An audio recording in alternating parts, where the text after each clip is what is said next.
Hi there to all of you viewers of Equinoxe Television. It's time for the news.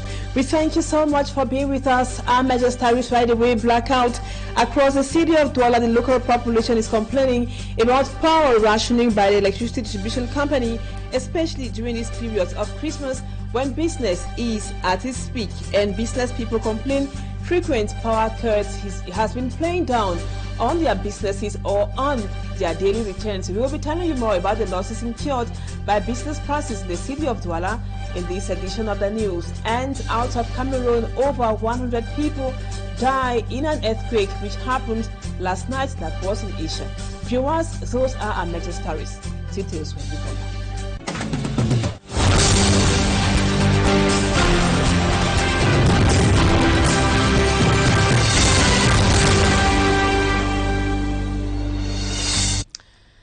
Welcome back, viewers. Thank you so much for the confidence.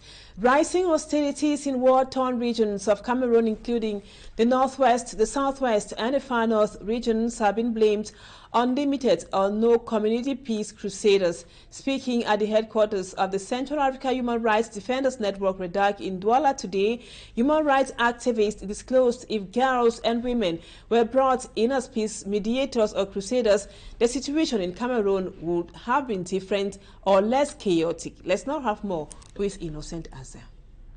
Human rights activists believe the armed conflicts in the northwest, southwest, and far north regions of Cameroon are intensifying over the years because peace mediators are absent in different communities. We think that if we had mediators in the different communities, we would not be at the level where we are.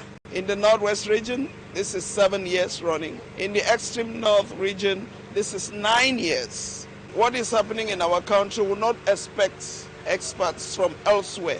Those of us who wear the shoe and who know where it pinches should be able to mediate between warring factions and quell down. Girls and women have been projected as the emerging mediators who needs to be given the opportunity to quell down hostilities and institute peace as community builders. They have the capacity of attracting the listeners. When they look at other men, they think they are vis-a-vis. They don't see why.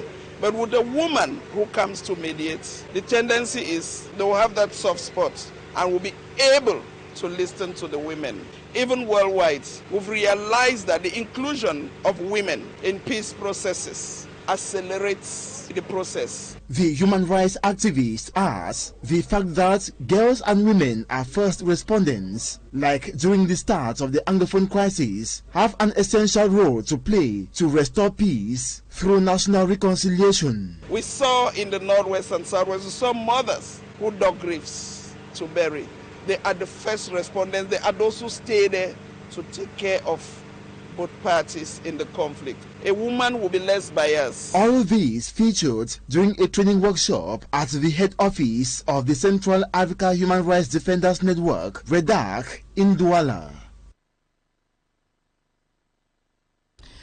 And now, the human rights activist Muma B. Yvonne comes back to why it is imperative for REDAC to train girls and women as community builders in this excerpt. Let's come back to this excerpt by Muma Yvonne. She is talking on why it is imperative to train women as community leaders, and also a trainee in Bongvera says traditional strategies have been dished out to them as most effective methodologies of reconciliation and conflict resolution. Let's now listen to them in this excerpt. What we are doing here is training community mediators who are going to go back to their different communities and play the role of interface, play the role of peace builders by mediating between conflicting parties. We are mainstreaming the 2250, which is youth peace and security, and 1325, which is women peace and security. We think that in communities, when you have such interfaces, they blow the whistle before the situation erupts. The early warning signs, they bring them out, and then they will be attached to those who are already experienced in the field.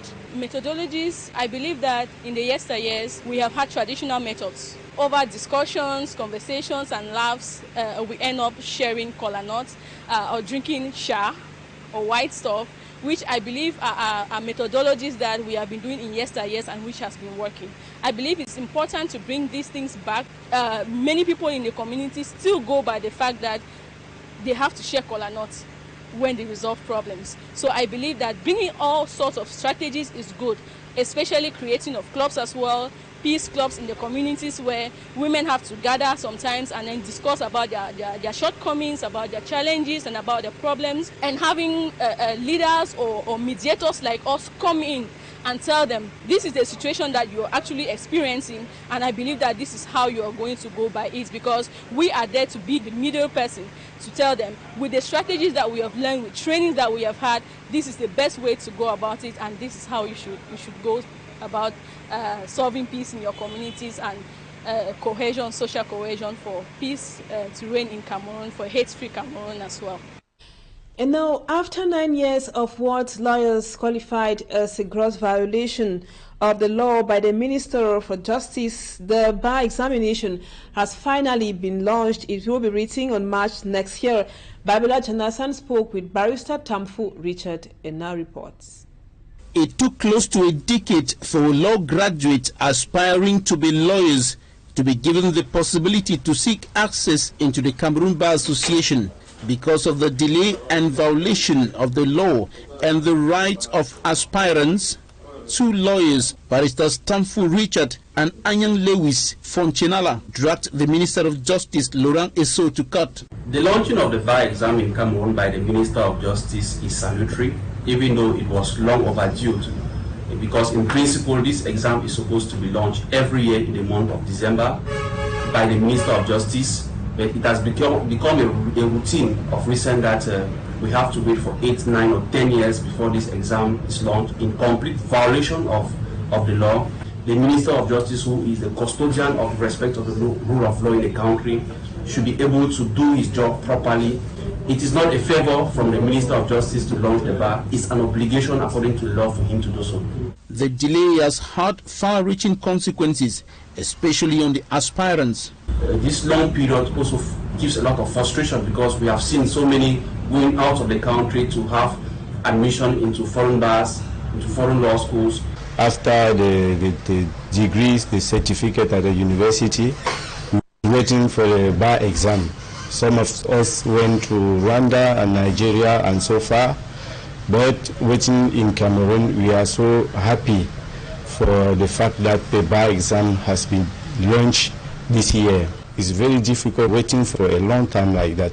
It is hoped that henceforth the Minister of Justice will respect the law by organizing the bar entrance examination every year, as stated in the December 19 law to organize practice in the bar, and the July 14 decree to organize the examination to qualify as advocate in training. At long last, the bar exams take place next year. The International Monetary Fund, the IMF, has identified some factors of the weaknesses and vulnerability fostering corruption in Cameroon. The diagnosis of the IMF is contained in a report published after a mission of experts rounded up their work on corruption in Cameroon. The experts came at the request of Cameroonian authorities. As for me, Armstrong Sanda tells us in the report, which comes up next. In the 128-page IMF report, the diagnosis focused on the factors of weaknesses and vulnerability in terms of governance and corruption in priority areas of high macroeconomic importance, notably the fight against corruption, money laundering and terrorism financing. According to the latest CONAC report, published on September 28, 2023, the financial damage for the state attributed to corruption more than doubled from 2020 to 2021, going from 17 billion in 2020 to 43.947 billion francs CFA in 2021. Based on an analysis of denunciations and investigations, this same report identifies the sectors mostly affected by the corruption, notably the road transport sector, land affairs and law enforcement, followed closely by the Administration of Finance, the Justice Ministry and the Ministry of Public Contracts. The government of Cameroon has pledged to redouble its effort to eradicate corruption and thus significantly reduce its harmful effect on the nation. During his speech to the nation to celebrate the New Year 2023, the President of the Republic described corruption as one of the two plagues facing the country Cameroon. He expressed the determination of the state to pursue all those who have enriched themselves illicitly, as well as to strengthen the governance and control public spendings. Official recognition of the seriousness of corruption appears in a more structural way in the Vision 2035 strategy, where strengthening the fight against corruption is one of the essential points of action as government aims at making Cameroon an emerging country. It is imperative to resolutely tackle impunity in all its forms, in particular by ensuring the application of an improved legal framework. And now it's already Christmas at Equinoxe Television. The staff and management, in the spirit of Christmas, has been visiting some orphanages and other vulnerable persons in the city of Douala. The Equinoxe team, through its top management, also went with financial aid to these orphans in Douala. Lucy Liengu Esie tells us more. It is another festive season. Equinoxe TV and radio, via its annual Noel and Cœur, or better still, Christmas Caravan, mobilized gifts consisting of drinks, food